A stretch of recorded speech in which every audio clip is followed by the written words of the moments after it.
How's it going, friend? Juan Pablo here. So this video, I'm giving a shout out to all the business owners out there who might need some assistance with money management and also might be thinking, what should they do with their profit? So let's go ahead and jump into it.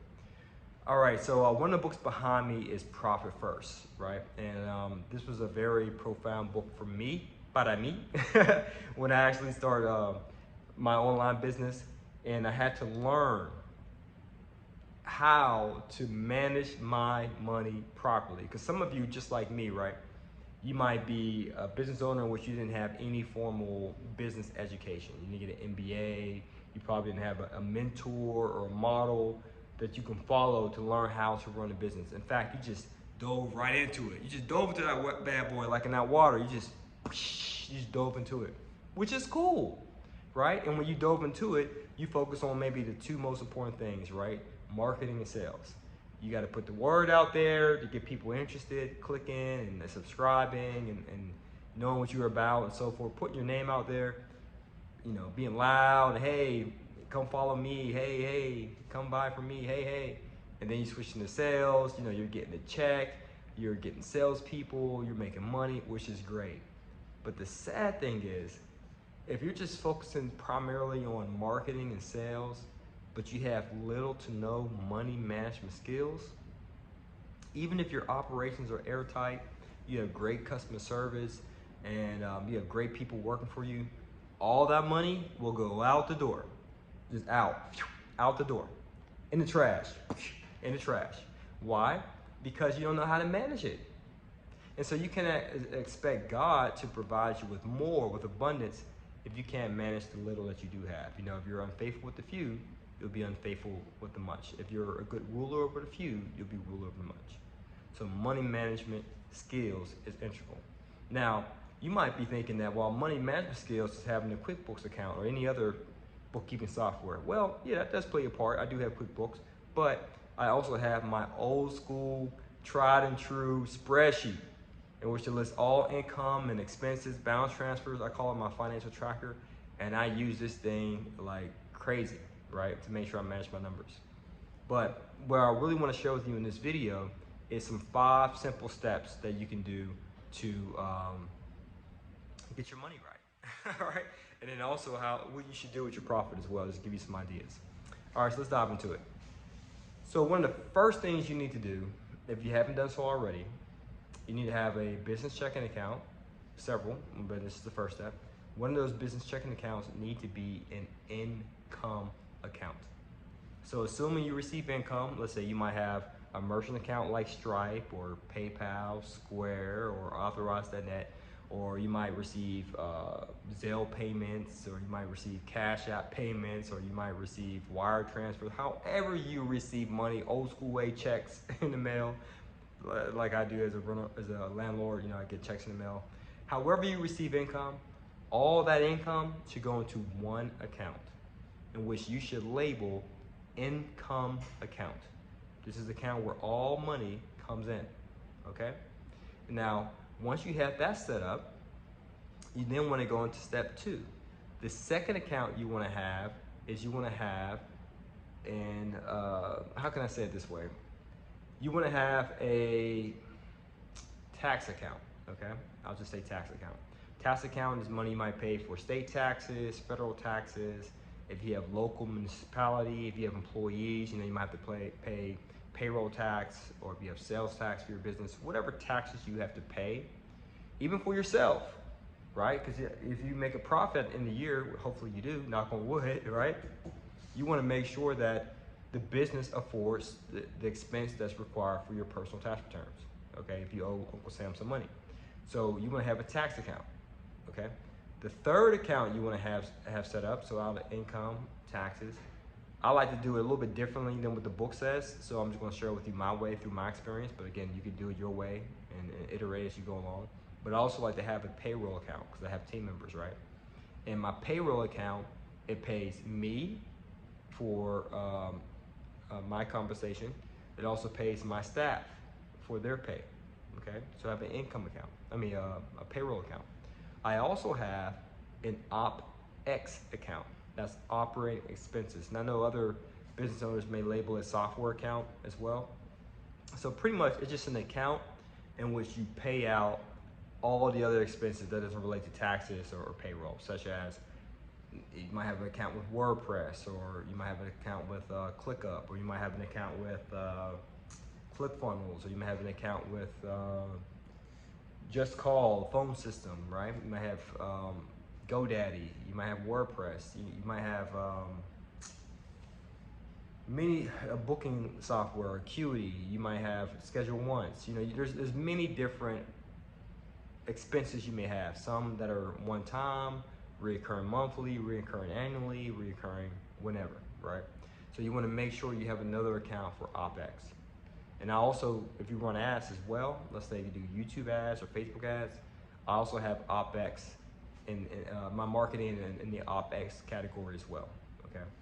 So we talked about so far income, taxes, payroll, operating, and last, and certainly not least, is the profit account, okay?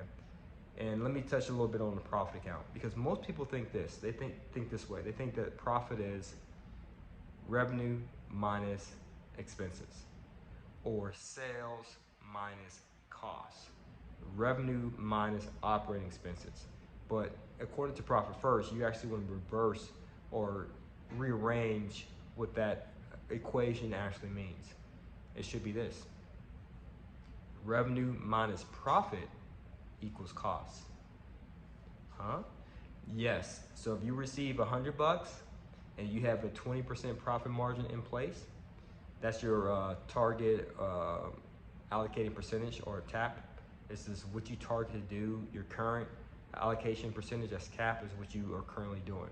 So basically what that means is you should have percentages set up as to how much you should transfer from one account to the other on clockwork.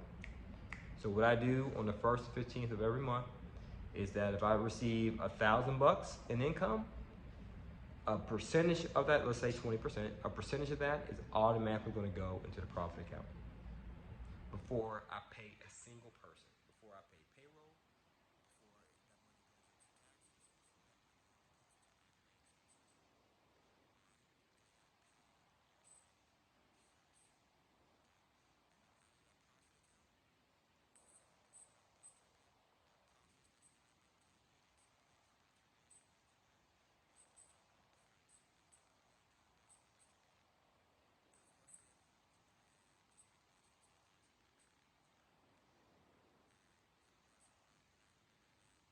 Let's just get the math easy.